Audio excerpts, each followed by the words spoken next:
Now, I'm waiting for Louie Gohmert to appear, okay? He's getting together. He's going to come to our camera on Capitol Hill. Well, I want to talk to him about this ongoing political realignment, which I see. Now, he is ready. He's with us now. Let me explain this. Louie, my big theme on the show this morning is that we do have a political realignment going on.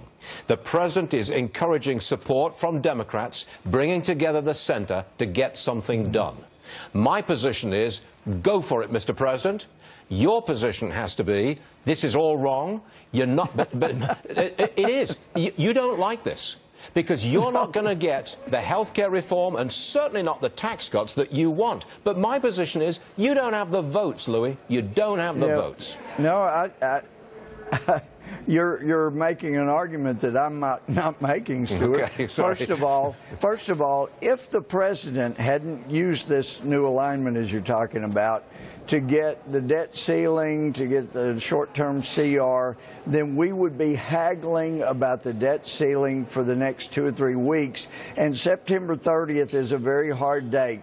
Beyond September 30, it takes 60 votes, and let's Mitch, were to push it back. But right now, till September 30, 51 votes passes an Obamacare repeal, reform, whatever we're going to do. And it's one of the reasons I voted for it, and I thought it was very smart of the president. He cleared the deck here where we still have a shot to do a repeal, reform, something to give people help on Obamacare. If the president doesn't do that new alignment, I think it's just he's a smart negotiator. He knew what needed to be done. He cleared the deck. Stuart, we've still got a shot on Obamacare. So, and some of us have been continuing to put the pressure on.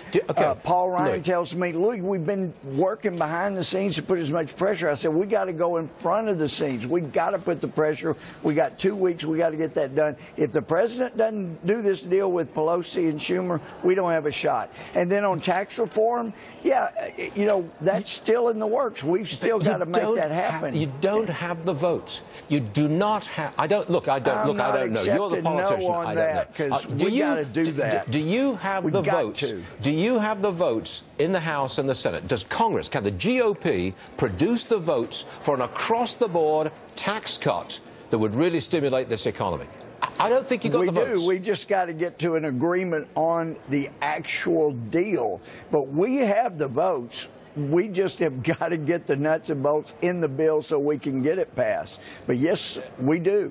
Now, there's a question whether you get 50, 51 in the Senate. You couldn't do it on Obamacare. You couldn't do it on Obamacare. Well, we're not through, Stuart. Don't give up on that. I have not, and the president is not, and he hadn't talked about it, and that's been very helpful. The Republican Party does not have the vote.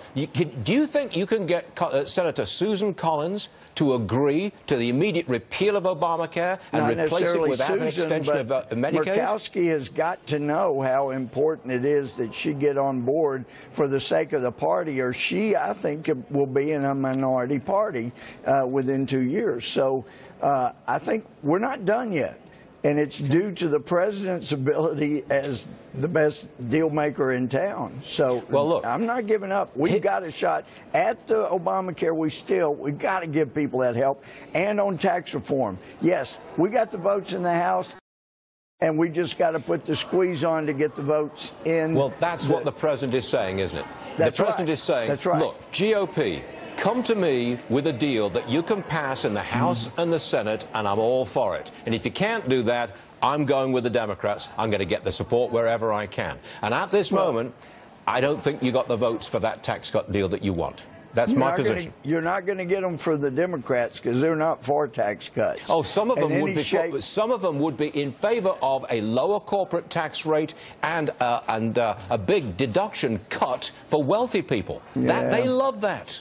Well, yeah, as long as you're raising taxes somewhere, they'll agree to a lower tax somewhere else. But we're talking about what you said, across-the-board tax that really gets this economy going. Laffer said, you know what kind of growth we had? Like 8% in 1984 after that 30% kicked in. We could still do amazing things.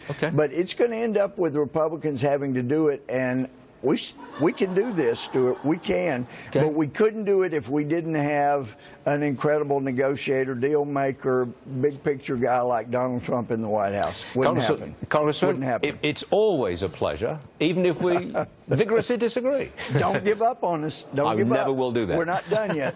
Louie Gohmert, everyone. We like this guy. Thanks for joining.